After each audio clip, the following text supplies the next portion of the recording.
Hello, beautiful souls. Elena Fouché here with Mindfulness Made Easy. Now, you may have watched the video where you learned the unfortunate news that you are actually not in control of your attention. That basically you have let go of control without even consciously trying to, and you have trained yourself to be all over the place, and it's such a big habit that you have to regrow that muscle, regrow that ability, and recreate the neurons, the pathways in your head. Luckily, neuroplasticity is real, like your ability to change the way that you think and act. You can do that. Excellent. So, and as I said, that's one of the first things we do with mindfulness. That's one of our first goals, is to rebuild that capacity. And it takes time. It does not happen overnight. You didn't train yourself to do that overnight. You've been doing that your whole life, most of it. And so it's going to take a little bit of time to get it back. The good news is you don't have to have it totally back before we start doing the second beautiful thing that happens in mindfulness. So as you start to rebuild that ability, to rebuild that muscle, and to grow stronger in your ability to focus, as you start to build that, you're not even really great at it yet, and yet you're on that path. Okay? The next thing that we do is we develop what's commonly called meta-consciousness. Some people call this mindfulness.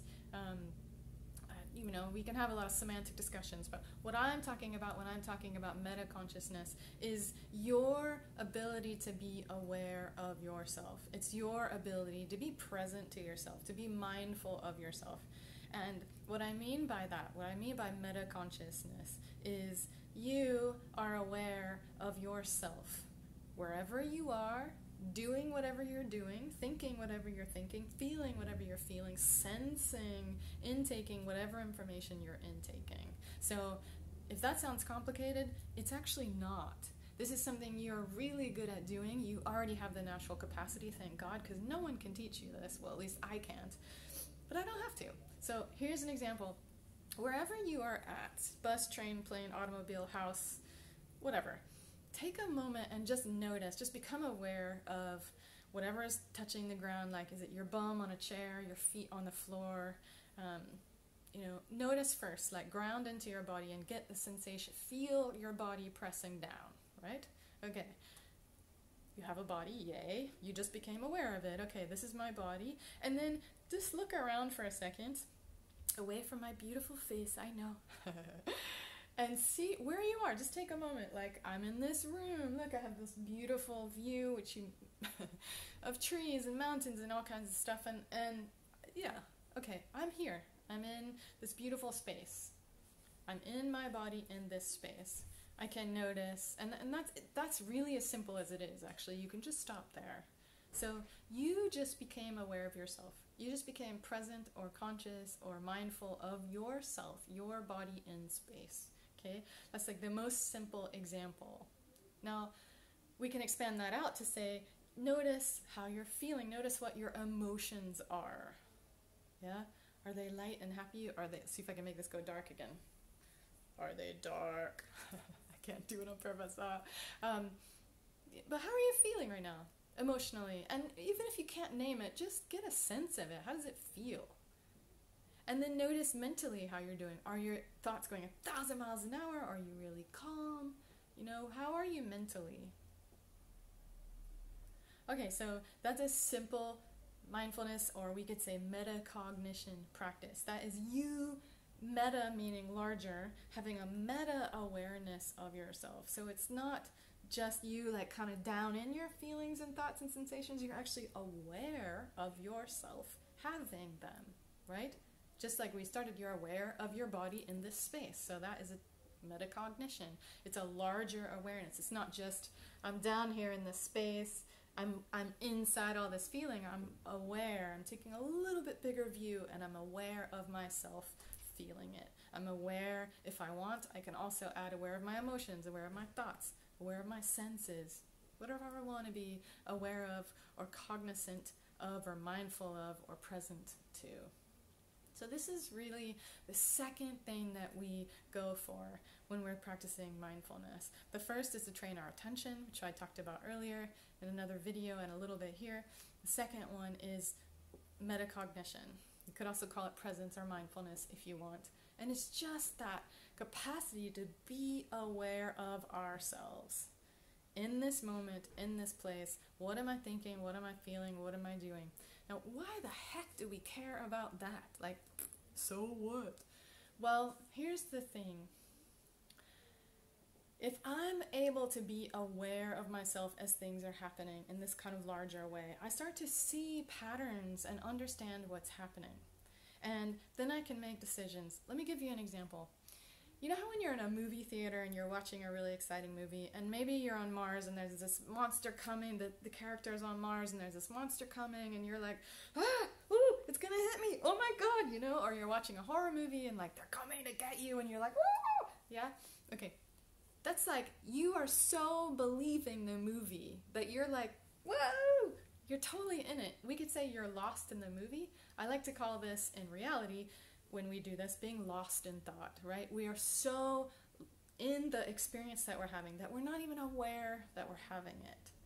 Well, the difference is, what if in that same movie theater someone went, hey, Elena, you don't need to be so scared. We're in a movie theater. No one's actually gonna get you. And you're like, oh, right. I'm sitting here in my body in this movie theater. The monster is not even real. Got it. Okay. This is, we could say, metacognition, right? I just got a larger view of myself. I'm not actually on Mars being attacked by some crazy monster. I'm sitting in this movie theater watching some dude getting attacked by a crazy monster. How does this translate into real life? Well, okay, let's say I'm having an argument with someone. If I'm really in it and I'm super angry and all I can feel is anger and I'm yelling and I'm screaming and blah, blah, blah, I don't have a lot of choices there. I'm just angry. On the other hand, if I'm angry and I have metacognition, and I have presence or awareness or mindfulness or whatever you want to call this, I'm able to be like, part of me is super angry. And part of me is like, hey, Elena, you're really angry. And you're really angry at that person. And this is what just happened. They dropped something on your toe. It really hurt. You're yelling and screaming. Wait a minute. I don't need to be yelling and screaming at them. They didn't mean to drop the thing on my toe. Maybe I can stop yelling and screaming at them and just yell and scream because it hurts. This is totally different, right? I just totally changed the scenario. I went from screaming at that person because they're a dumb, stupid fool to being like, oh my gosh, that hurts. Totally different, right? So now when I have metacognition, when I'm able to see the bigger picture instead of just feeling the craziness and just reacting from inside of it with like no awareness of what else is happening, I'm able to be also angry but out of it as well, right? So I don't stop being angry, and this is one thing people get really confused about. They think when you practice mindfulness you stop having anger. Oh man. No, that ain't what happens. I wish. I'm sure my husband wishes too, but that ain't what happens. It's more that, wow, I have this anger. Yeah, I'm in this body, in this place, having this anger. And I have also this awareness that, wow, okay, he didn't mean to drop that on my foot. Total accident. All right, I can stop screaming at him and I can just scream in pain. Very different. Right? Totally changes interactions. Now, of course, you know, some things are easy to change like that. Some things are difficult. And mindfulness doesn't give you tools for self-development. It more just gives you the awareness. It doesn't help you stop screaming at the other person or stop doing crazy stuff. But it does help you see when you're doing it. And as soon as you have that information, as soon as you can start seeing the patterns and understanding more about yourself, and every time someone drops something on me, I freak out and get mad, then I start to be able to, okay, what kind of tools can I use? Maybe I can read a book about how to, deal with anger and learn about that, right? So mindfulness doesn't give me the tools for dealing with anger. What it does, though, is helps me see when it's happening. And that is huge, my friend, because I can read a million books about dealing with anger, but if I never get to that point where I'm in anger and able to somehow apply those tools and shift what's happening, it won't make any difference what I know, because I'm not able to apply it. All right, so that was a really long explanation. And, you know, it's worth it. If you understood that, I am super happy. All right, my friends. If you have any questions, email me, let me know. This is one of the hardest things to understand about mindfulness, and something that I spend quite a bit of time with every single client, making sure they understand. So if you didn't get this totally, that's okay.